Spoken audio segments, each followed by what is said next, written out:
Welcome to the Dennis Report. I'm Dennis Atchison. Part of the challenge for creating systemic change is to know where the starting point is. Do we have the information we need so that we can create a strategy together on multi-layers at the same time and actually move forward? We can think of many social issues like poverty, literacy, obesity rates. We can think of many economic issues where we need to finally develop an integrated strategy. But to do that, you need to have a starting point, and that gets down to data. And our guest today will be walking us through a fascinating approach on how to use data.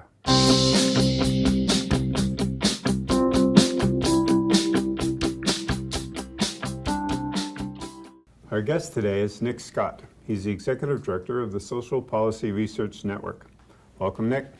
Well, sorry. Thanks, Dennis. Yeah, it's tough doing these TV shows. Nick also is working on something called Data4Impact. The whole notion of using large data to bring diverse groups of people together to start to work together on common ground. And let's pick up from where that goes. So how can the voluntary sector, the third sector, because there are three, there's the government sector, the private sector, and the voluntary sector. So please speak and walk us through how data can help that sector. Yeah, sure. Well, what we're seeing this data revolution today because we have increased connectivity, faster computers, this kind of thing, and a lot of private sector companies, startups, large organizations are using that data to drive greater insights into the work they do that will help them grow rapidly and develop great new products and services. And what we'd like to see is for the social sector to start to see some of those benefits that the data revolution is providing, but for the public good. Let's play with that notion of data. It feels like breathing. And for some in our audience, it might not be quite like breathing. So can you deepen for us the understanding of what data is? What data is? Yeah, sure. Is there a short answer? Is there a really long answer? I don't know. I mean, I think quite simply data, we talk about data points. I mean, they're bits of information that you can collect and store and analyze later. And so, for example, in a nonprofit organization that's providing services to the community, they could be counting the number of individuals that they serve on a regular basis. They can also be counting those and categorizing those numbers based on gender, based on age, based on location, this kind of thing. And so each one of those is a data point, and you start adding them all together, you're able to gain better insights into, in the case of a nonprofit organization providing services, better insights into the group that you aim to serve.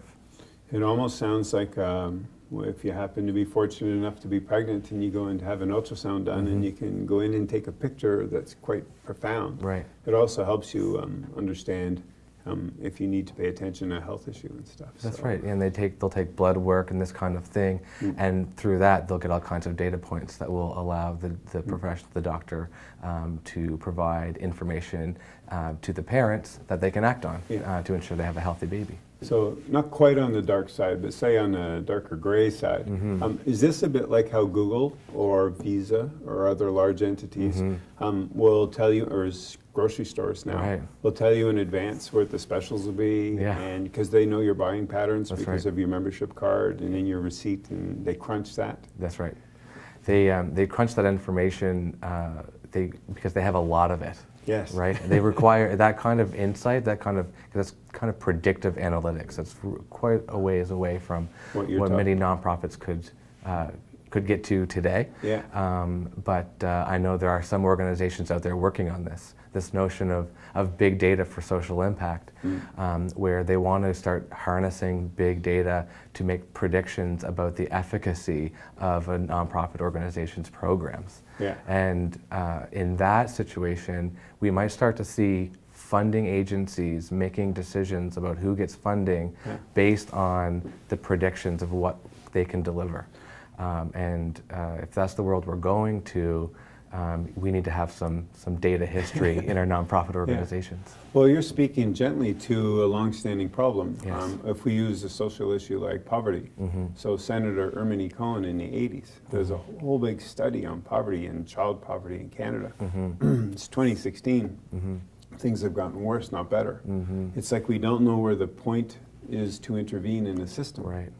Right. Will this guide us to that? This will start to help that, and also to get information in a more timely fashion. If we're collecting and sharing data, and I think the sharing piece is a really important part of this conversation, then we'll be able to conduct that kind of analysis rather than waiting 3 years or 5 years for a study to be completed. We know today that we live in a rapidly changing world. And you know, the newest device or computer comes out every 3 years, or there's a game-changing program or software that arrives on the scene. So we know that these changes are taking place really fast. And if a study takes 5 years to complete, the context in which that study began has completely changed by the time the study is released. So we need more timely information, and that really requires collaboration and it requires sharing.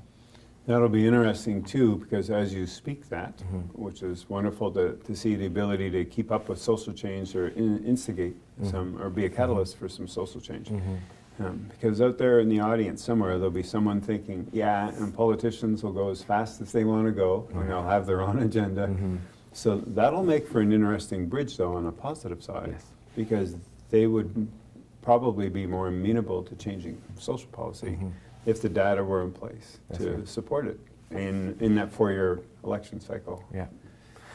One of the conference attendees or speakers, Andre LaPerriere, says open data initiatives where government, community, and private sector are sharing data, makes government and citizens partners in economic growth, in innovation, and social impact. And that's the kind of thing we want to see. We want, and this data piece is simply a leverage point for collaboration. It's share the data, put it out there, see what happens, see how we can work together with that common component, and from there we can start to see how can we act together to make the changes that we want to see. But some people will say, and I often say, collaboration moves at the speed of trust. And so if you have governments that are opening data and are being transparent, then you start to establish trust.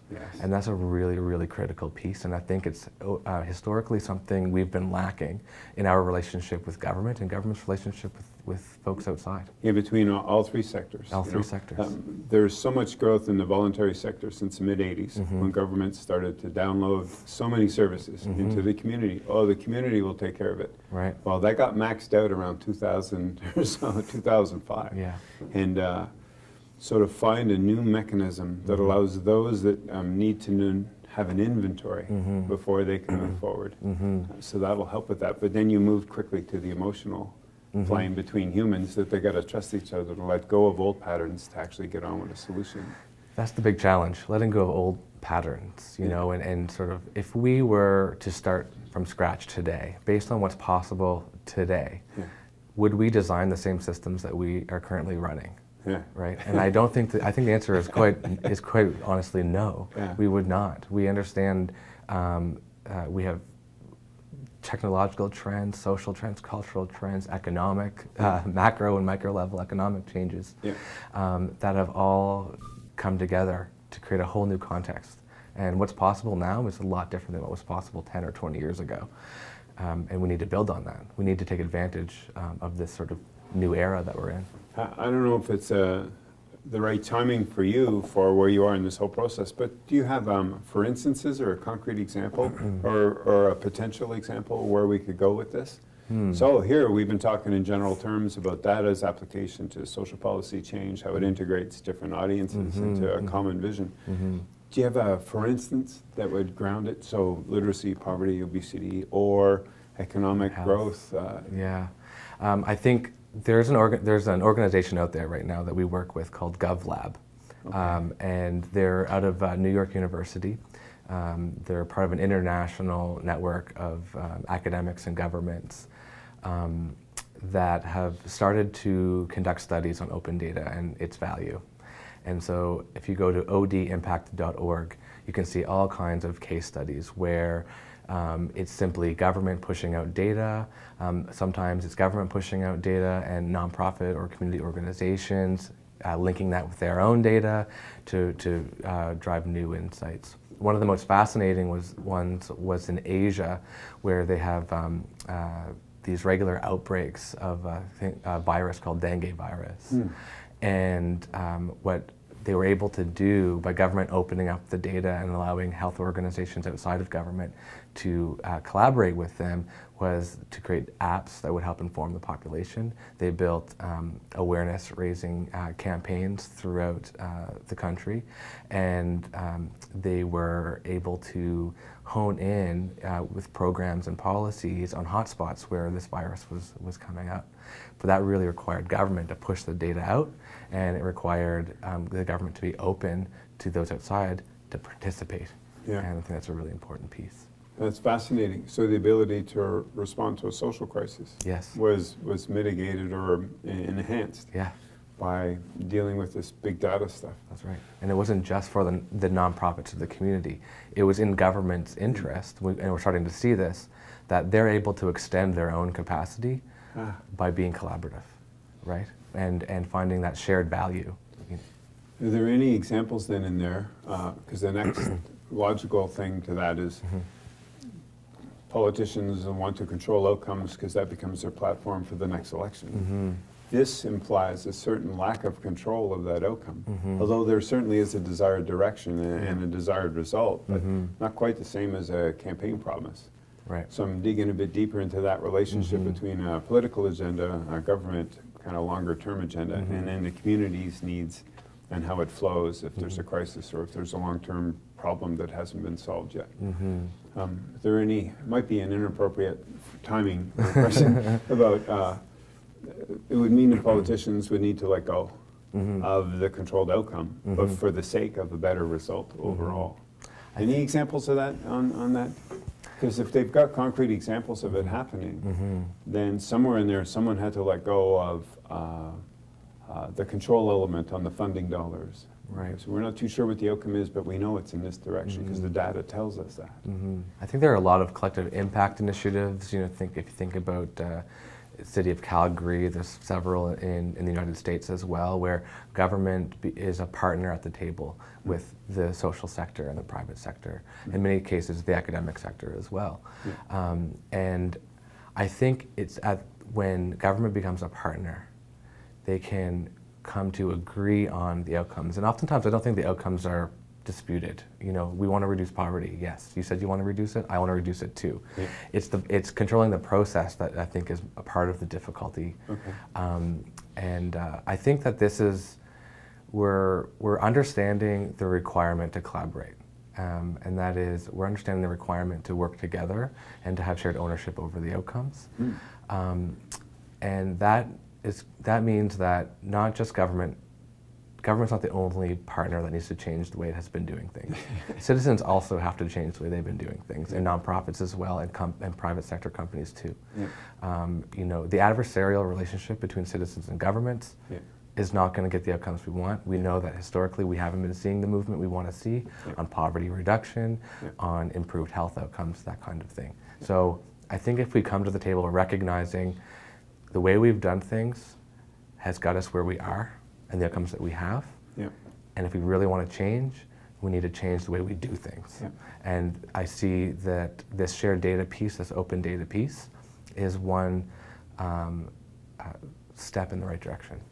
It's very much like that quote attributed to Gandhi about if be the change you wish to see in the world. That's right. It's time to just do it. Yeah. My phrase is time to go play. Yeah. Because we have to go create again. We have to make anew. There was a thread that you had touched on that was quite interesting on where the shift would come from. And I was thinking of recently, a study was done in New Brunswick, I believe, on point-in-time data. I've got the phrase right, on homelessness. And it was like a team went out and gathered data on a specific window of time. To have a measure. Does this integrate into what you're working with?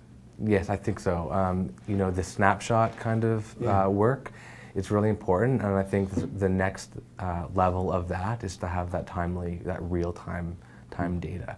And so to start to reduce the burden that we have on ourselves to go out and collect data in order to gain those kind of snapshot insights.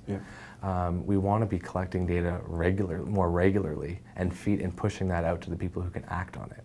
And so I think in New Brunswick, for example, we have the New Brunswick Health Council that's doing community profiles and are currently working on ways to start getting data out and pushing it out in a more timely way. So it's not just snapshot, it's as real time as you can get.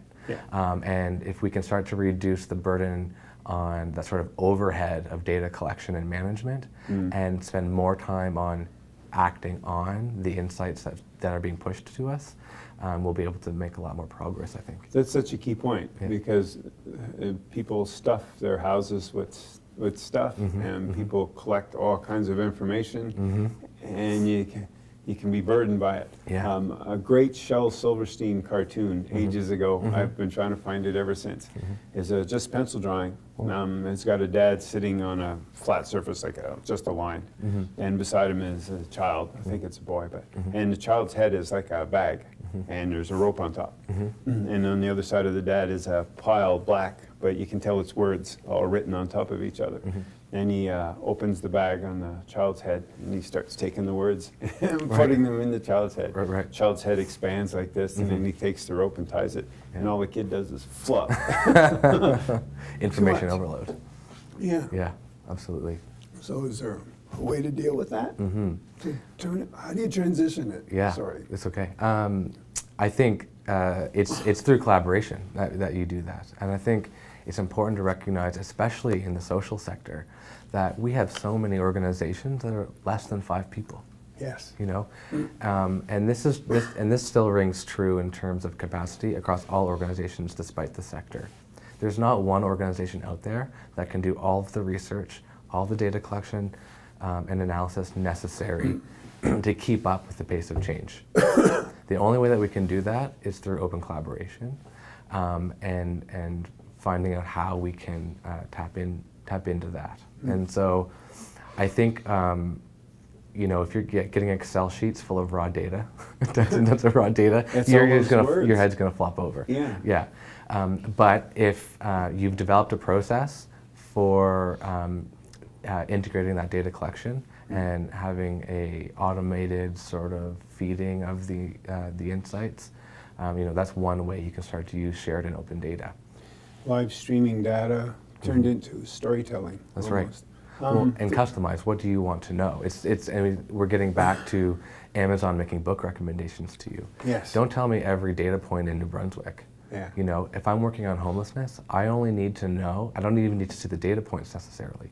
I need to see an analysis of the data that exists that I can act on, that I can maybe benchmark or customize my programming around. So in a perfect world, in that, I'd be able to sit down somewhere, plug into the open source, and put in my variables, and then find what I needed for my community. That's right. Or for my policy. Fascinating. I'm wondering if you're representing the next generation of a Hans Rosling clip that was at TED Talks 10 or 12 years ago, where he took complex data over a 30-year period on world health, mortality rates and birth rates, on the notion of third world. And he takes complex data over a 30-year period and he turns it into a 2.5 minute, like a horse race. And if you go to TED Talks, Hans Rosling, you'll see it because it's got millions of hits. What fascinated me wasn't the outcome of the notion that here's Asia, here's Africa, done as balloons to proportion size, and they all end up in the upper left quadrant, which is longer life and less children. That's right. So there is no notion of third world anymore. So he could change a narrative, he could change a perception based on taking complex data and large volumes of it and turned it into 2.5 minutes. That's right. I was stunning. Like, how did you do all that? Well, to challenge our assumptions, right? And we make decisions based on those assumptions if we don't have data to challenge them or research or in that kind of thing. And so that's a really important point. You know, if we're developing policies based on those assumptions or programs based on those assumptions that actually, when you look at the facts, aren't true, then we're not going to have very effective programming or very effective policies. Yeah, don't confuse me with the facts, though. Right, right, that's yeah. right. Which is interesting, because that's what humans do. Sometimes we know that if we eat healthier, we can reduce the cost to the healthcare system. But how do you get people to eat healthier? That's right. Some of them, it'll be an access issue. They can't afford it. Other people, it's a literacy or an education issue. But in general terms, we all could do a lot better with how we eat, but we don't connect it with the fact that all those healthcare costs keep going up because we have an aging population that didn't take care of itself. So the personal responsibility element to it is important. I'm looking for where the breakthrough will come. I'm thinking New Brunswick's small size. That's right. You know, 750,000 people. Your Visa, MasterCard would be way ahead of massive streams of data for millions and millions of people. So do you see this as a way that this little province can make a huge leap ahead of where we are on some major issues? Does our small scale work to our advantage? I think it absolutely does. Absolutely. And I think many of our nonprofits are close-knit. It's not how we've learned to work together, you know. Sometimes, you know, at best it could be information sharing. You know, I'll let you know what I'm up to, let me know what you're up to. But rarely do we see that kind of co-creation or shared planning or shared measurement that would really benefit all of us. And again, partly it's based on what was possible before. You know, 10, 20 years ago, the ability to collect and share and analyze data to the extent that we're able to now at the low cost, not to mention communication costs are practically zero now. And so our ability to collaborate on larger scales and with larger numbers of partners has increased dramatically. And we need to kind of realize that. And I think what we want to do is identify at least the few folks who recognize this and are ready to start playing in the sandbox differently, just to model the way. Because absolutely, those folks who start to collaborate, whether it's with data or whether it's some other thing, I mean, the main point is we're too small to be working alone. The problems that we're trying to address are far too complex and constantly changing that we cannot possibly do it alone. Government can't do it alone. No department in government can do it alone. And no 5-person nonprofit organization is certainly going to do this alone. Which will get into a whole range of the human dynamic as well as the integration of the technical research dynamic. It's a long-standing thing with altruism and why people volunteer. That's their cause and it's close to their heart. That's right. So the notion of letting go control is just as powerful as the political notion. I was elected on this platform, I have to implement this platform. Even though new information has come along 2 years later that tells me, no, I probably shouldn't be doing it. Great interview with Charles Murray, the Ombudsman, on that very point about why don't we have some grace to allow political process to change this direction if new information has come up. Not the same conversation in the voluntary sector where that altruistic ownership really does inhibit some logical things like why does New Brunswick have so many literacy organizations for a population of 750,000? Will this help them find where their convergences are and then they can work on their own to how they'll figure out where the mesh is so that they can drop their overheads or share their overheads? Right, absolutely, I think so. That's an important piece. We want to find that convergence. And I think another piece of this is that, you know, the reality is, I think folks can feel threatened by the notion of, you know, maybe you lose your job. You know, you say there are too many literacy organizations. Maybe it's not the problem that we have too many literacy organizations, but the problem might be more that we have too many literacy organizations that aren't working together. You know, and that's an assumption. That could be challenged for sure. But we're in our own sandbox now, so we can play. And so assuming that's the case, there are ways to work together. I think that, again, we're starting to recognize that things have changed. And this notion of many-to-many communication, many-to-many collaboration has kind of changed the way we think about everything. So it's not a binary. It's not either have one organization or have a whole bunch of organizations. Or, you know, it's not an either-or situation. You can have a whole a diversity of organizations that all work differently, And that diversity could be key to uncovering the next great social innovation. But they can work together better. They can do more together without having to actually merge all of them into one monolithic, centrally commanded organization. Yep. There are ways in which, whether they're socio-technical, which is like how we do things, or whether they are leveraging digital technology, that they can work together. Yep. We need to uncover those, and we need to experiment with those. Yeah. We need to learn. But there's a really interesting notion that I started reading about recently called network leadership. Okay. And it's this sort of it's very much that. It's that, it's the folks who can learn the leaders who can learn how to start viewing the other organizations, the other players in their sandbox, not as me and them or us and them, but as all of us, and recognizing their contribution to the whole ecosystem, and finding ways to bring people together, to work together. Yep. Is the sort of, that's 21st century leadership. Right? Yep. Networked leadership. Yeah. Great. Yeah. On that note, we'll take a brief pause. We'll be right back in a minute or two, and looking forward to carrying on this conversation. So welcome back. We're talking with Nick Scott, who's the Executive Director of the Social Policy Research Network. We were exploring how complex data can help create social change, basically, and where the catalyst for change could be, as well as where the inhibitors might be for that change. And as we closed off the last session, we were finally starting to talk about money. Because when listening to you, it sounds big, because it's supposed to be big. It's data. But at the same time, you mine it right down to a certain point in time.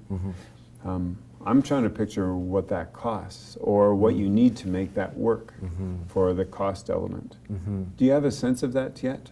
Or is it going to evolve over time where you've got a couple of models out there running and then people get to see how it works? So is it more a project mindset to get it started? Or is it big data, bigger bucks, integrating multiple systems into a more refined live streaming process to help social change? There's a question. Yeah, I think really it's finding the organizations that will model the way to start. So yes, maybe it's a project kind of mindset at the beginning to sort of test some models. But ultimately, when you're thinking about cost, it goes back to my earlier point. There's no one organization in any sector that's going to be able to do this by themselves. Yep. And so it's going to require collaboration across sectors in many cases, where you have government helping, you have your philanthropic funding agencies need to be partners in this, because they will benefit, government will benefit as well, to sharing some of these costs, and leveraging the capacities of others in other sectors, like academic researchers who will benefit from the data, perhaps, can help with analysis, grad students. To start to think about who's doing what, who brings what capacity and expertise to the table, and how can we bring them all together to start to see some shared value and some mutual benefit. Can you see one day, like a mini movie of some sort, 3-minute, 5-minute clip of here's New Brunswick as you think you understand it, and here's New Brunswick as we know it, based on our data work? Yeah, we should get Hans to come in and do that. Yeah, or a version of it. McLean's once in a while will do that with the bubble diagrams and stuff. Okay. For instance, people think New Brunswick's mainly rural, but when measured people per hectare, we're the 5th or 6th most populated province in the country. So we're close to each other, which is our smallness. Yeah. So dollars to get it started, does it need 100,000? Does it need 500,000? Does it need 10,000? That's a really good question. So you can pitch. Here, we'll give you some pitch time. So if people are watching this, it's like, if you want to have a breakthrough in a systemic change, then you need to have the gathering points there to help you know the direction. It's really going to depend on who emerges through all of this to take on the leadership role. It'll depend on what subsector are they representing? Are we going to start measuring collectively measuring food security? Are we going to start collectively measuring housing issues? What is that going to be? And what are the data needs of that group? So that's one of the biggest sort of pitfalls, I think. It's is your that next hurdle, kind of, is getting it focused? Yeah. Do you want to, people often talk about how am I going to measure my impact? Yeah. And without having the conversation, what is the impact that I want to have, that I intend to have? Yeah. And what are some indicators that will tell me if I'm having that impact or what contribution I'm giving to that impact? Yeah. Before we can start to talk about what data do we need to collect, what data do we need to combine to understand all of that stuff. With $100,000, I think you could put together a really good team and get started on building a really good platform that will help with that kind of sharing. Yeah. And I think that's a pretty good ballpark. We've done similar projects with startup programs, and that was about the ballpark, was $100,000 to get things up and rolling, to identify what are the shared measures, you know, what's the data we need to collect against those measures, and having that agreement, that partnership agreement, that I'm going to share data with you, you're going to share data with me, and this is an acceptable use of that data. Yeah. Has any of this come close to what Randy Hatfield and the St. John Human Development Council has been crunching in their own resources for the past 10, 12 years in a specific area? I mean, they focused on homelessness and poverty rates and stuff, but will their work that they've already done, or the work done in Moncton, or the Community Action Group on homelessness in the Fredericton area, will this be a breakthrough element for them, where it finally meshes together? I think it builds on all of that previous work. I know that the work that Randy is doing and is bringing together data sets from across the country to help provide those kinds of insights. I think absolutely it'll if we can start sharing data and collecting it and sharing it better, then it will extend the work that's already happened. I don't think it makes it obsolete. I think that it's kind of the 2.0 or 3.0 version. Yeah, I think the gap right now is the data collection piece. Are we collecting data at all? Are we collecting the right data? Yeah. And are we sharing it? I think we need to get to that point. And then complement to the money question. So to frame it up for the audience a bit, so $100,000 gets the wheels to this thing for the first iteration of how to get collaboration amongst several groups, because now there's some leadership from one of the groups that say we need to figure out this pattern.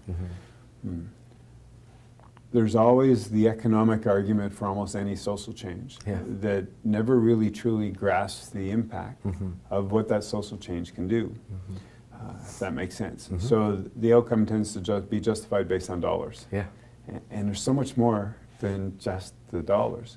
But sticking to the dollars thing, that $100,000, that if you could find it and find the leadership for it, it becomes an inverted pyramid economically, in that it creates huge savings because of finding efficiencies in complex systems that have multiplied themselves through the nature of how they all grew. Do you have a back end on that about, you know, if you give us $100,000, we'll save you 10 million over here within 5 years by finding synergy? Is that part of your storyline yet? That'd be one heck of an analysis, I think. I think the storyline for me is this, and I think it's one that requires a changing relationship between those providing funding and those who are trying to deliver on the outcomes that are being funded. What we see is all these organizations, millions and millions of dollars and millions of hours of volunteer time, with very little capacity to measure those results. And we do often fall back on the money question. How much was it worth in dollars? But we need to be measuring more than that. And I think that's another aspect of this sort of data revolution. We don't have to, although we can, it certainly supports the ability, we don't have to reduce everything to $1, right? And that's an important capacity to have. We are in a situation right now where funders want good information to determine what they fund. But they're not getting that because they also don't really know what should be collected, right? Yep. And we find many organizations are collecting data in maybe an ad hoc way and feeding that to funders on a regular basis. It's a huge burden. It costs a lot of time. Yep. And it goes to the data, the reports go to the funders, and oftentimes that's not shared back with the whole collective of organizations that are pushing data to them. And so we're not getting any use out of it. The funders aren't getting good insights. We're not telling the whole story that can inform public policy, and we're not getting insights in how we can do better with our programming. And so without knowing the dollar amount of what you could save through data collaboration, we know that time is money. And if you are integrating data collection and you're inverting a pyramid of data management and putting more time into analysis and action, we'll save so much time on the demand and supply side of this equation. Yeah. Yeah. That would help a whole community kind of find its footing in a way. There is a storyline used on homelessness strategy. It's finally resonating. Some of the breakthrough was on the economic level of the argument. So the amount of dollars spent on services in and around homelessness versus the dollars spent on putting someone into a home, helping them sustain their home, and watch all these other demands on the system, from policing to hospitals to interventions, drop. Yeah. And how interesting, because humans have an animal side and they need a safe place to sleep. And then when that settles for them, a lot of good things start to happen. Similarly with the work you might be able to generate for us, that it brings that all together. And on the money theme, do you already have a sense of what can be done that isn't going to cost a cent? Because by bringing people together, they're going to find convergences anyway, and it's not going to cost any new money. That's right. I think the first step isn't really going to cost a cent. I mean, the time it takes, though, to come together, I mean, certainly if time is money, then it's going to cost their time. But having a group of people representing organizations coming together to find those synergies, to start coming up with agreements that they are going to collect and share data, all of that work isn't really going to cost a cent. It may require having an outside facilitator, perhaps, help with that, guide that process, and ensure some continuity. But that's the easy. That's not the easy part. Yeah, but it's the lowest cost. It's accessible. Yeah, you can get at it pretty quick. That's right. Yeah. That's the notion of every volunteer organization bringing their expenditure ledger to a meeting and hanging them all up on the wall. And seeing how similar they are on all their overheads. And is there some way to find an efficiency to save 15% on spending instead of competing for 5% growth in fundraising? Right. That's right. You'd be able to help them with that to a degree. Yeah, absolutely. But that requires some trust to have that level of transparency in an organization. But I know that we can get there. I know that there are nonprofit leaders out there who see this. They see this requirement for collaboration and they're ready to do it and they're geared for it. And it's just a matter, from my perspective, to bring them together and start to model the way. Yeah, that's great. Where was I? Oh, so you'll be measuring different points of data that create a picture for us. Somewhere, and you're dancing between hard data, which is quantifiable, and then the human emotion attached to the trust element for where the breakthrough come from. Right. Because it's that trust and relationship that will create the synergy. Does any of this start to lay out the groundwork for New Brunswick to have a happiness index? Oh, very interesting. Yeah. Well, I'm thinking earlier you were talking really about full cost accounting. You know. Well, the financial side. But that'll make some people happy. And the measures that are social measures, happiness measures, like there's a social progress index. That all requires a lot of data, right? You know, measuring single bottom lines of finance in a private sector company is a walk in the park compared to measuring some of the social and environmental things we need to measure. happiness index is a really interesting piece, and I think that if you had a critical mass of organizations collecting and sharing data, you would have a lot more data points to start to measure those kinds of things, I would think. Yeah. Spoken like a true analyst. Sorry. It's like, oh, because you see the world that way. It's so clear. Yeah. But there's a direct connection to the emotions of the whole thing. Absolutely. Because there's many social movements at the same time, but the need for vibrant communities. So some know what that means, and some have their own interpretation of what that is. But we all have a sense when we walk into a community, and you can tell it's a happy place to live. It's got certain characteristics, from safety to compassion to, and the business types in general terms want to quantify that stuff. Right. But there's an intangible. So I wanted to invite you to wander into the intangible, because there's going to be a huge consequence to the work you do. It'd be fun to talk 2 years from now. Yeah. And see, okay, this is where we started. Because you have the potential to create a connection at a level that the province has never connected at before, with a clarity of vision that we've never had before. That should have a breakthrough on how emotionally we're connected to each other. I think it's, going back to your Gandhi statement, be the change you want to see in the world. I think we want to start organizing the way we work to reflect how we want to see the broader systems work, right? And I think through the process of getting to shared data or more open data and that kind of collaboration, we'll start to change how we behave, how our organizations behave, how we relate to one another, and start to see some of that. The ones and the zeros aren't going to drive that. It's the process of sharing those ones and zeros that will start to drive that. Yeah.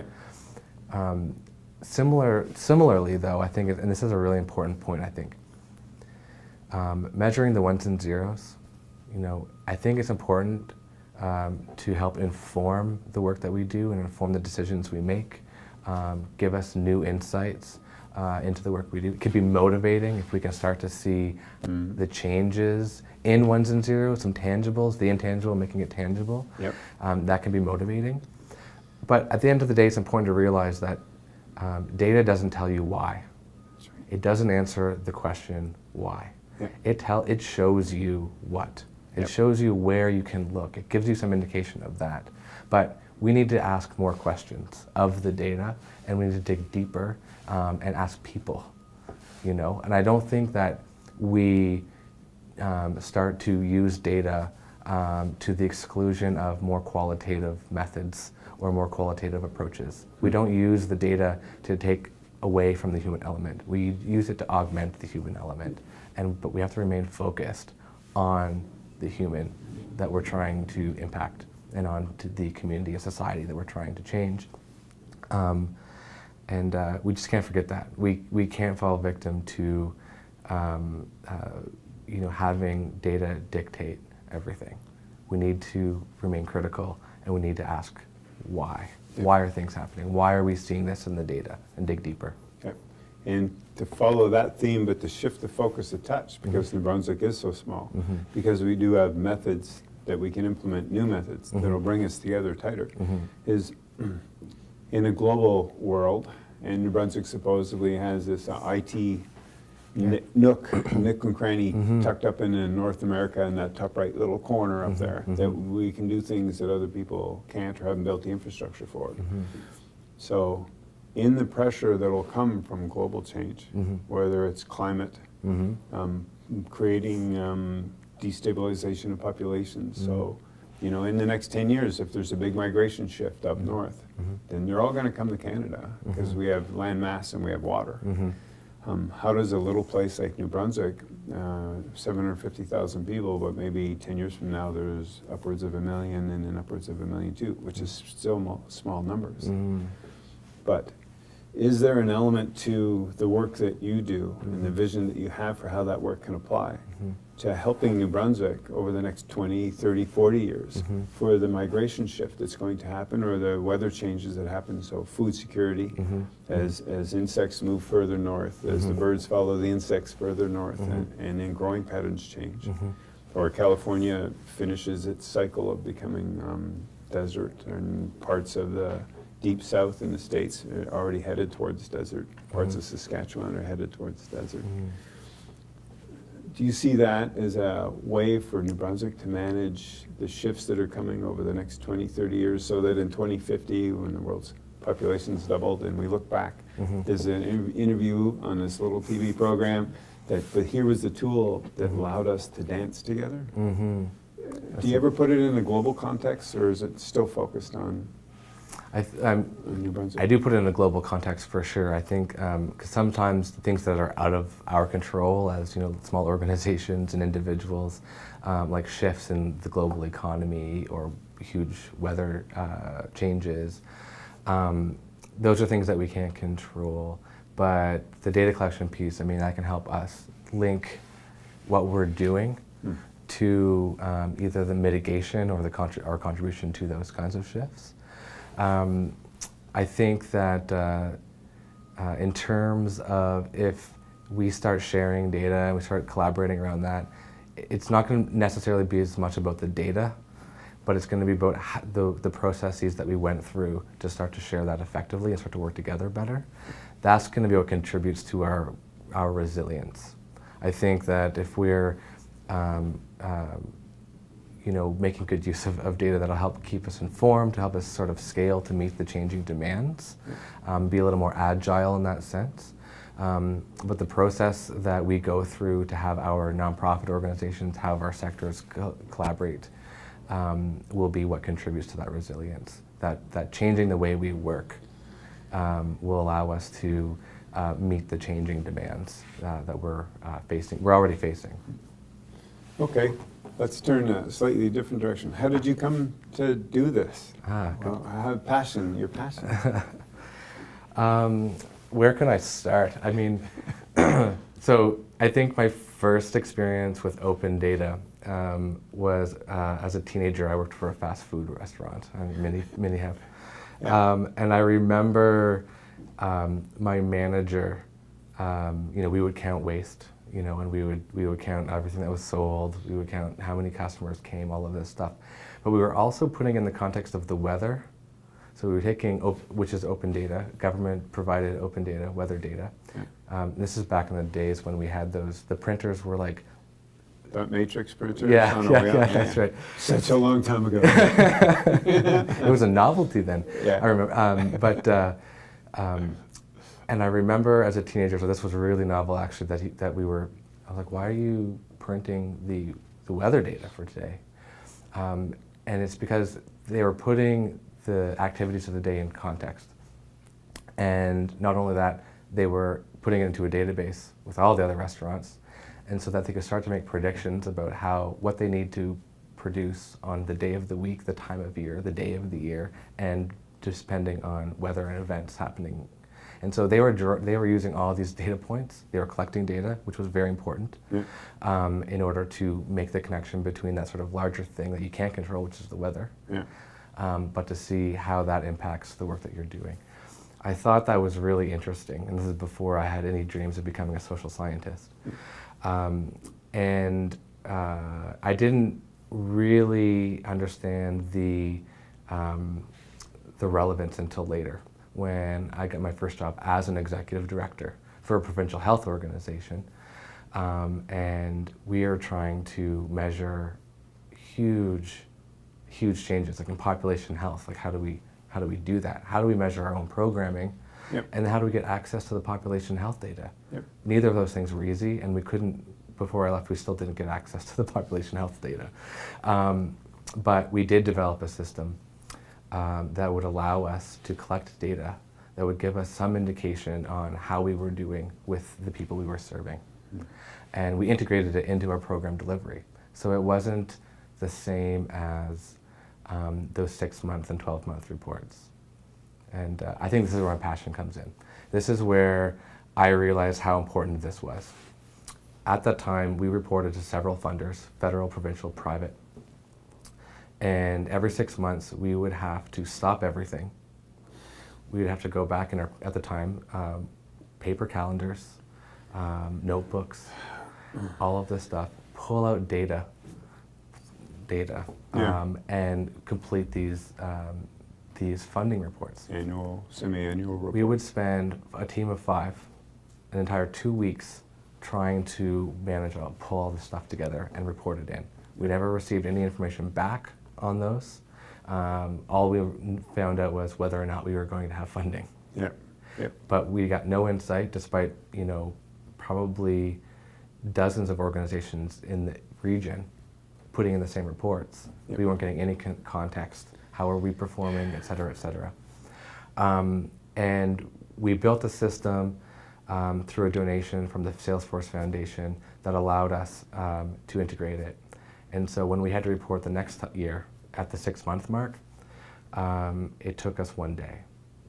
So going from 2 weeks to 1 day was an extraordinary, and it might not, I mean, it's a lot of people's time, but the point that I want to make is these folks were not hired to fill in evaluation reports or apply for funding. These folks were hired to deliver services to our community and to change people's lives. Yeah. And so if we were able to save 13 days from that, Yeah. to do more work in the community, that's Yeah. huge. Yeah. And at the same time, gain better insights and inform the work that we're doing. Yeah. I mean, if we could do that for more organizations, Yeah. who knows what's possible. How many organizations have 13 days out there Yeah. that they can burn? Yeah, exactly.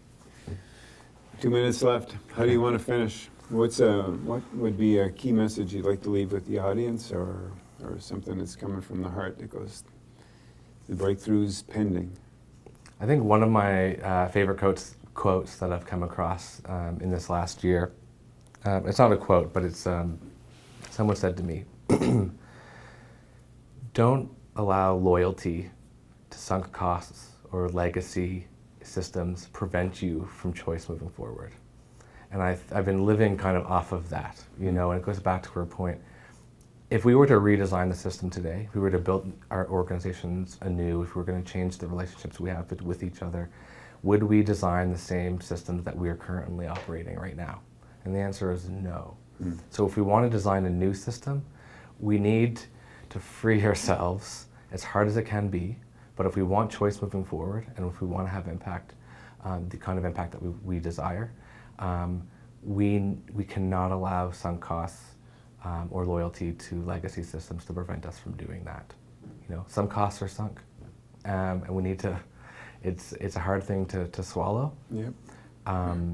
But it's a critical thing, and it's a liberating thing to just say, okay, Yep. you know, it's time for something new. And I hope that there's a lot of network leaders out there and nonprofit leaders and folks inside government who are ready to start to work differently. Terrific ending. It was terrific. Thanks so much for doing this. Thanks and for sharing it with our audience. Thanks for having me. Oh, great. As always, you can find the Dennis Report on the website, DennisAtchison.com, where we'll post the show, and it'll appear on CHCO TV, channel 58 on Bell Fiber Op, and channel 539 on Bell TV. Thanks for watching. Hope you enjoyed the show. As always, be good, have fun, and love each other.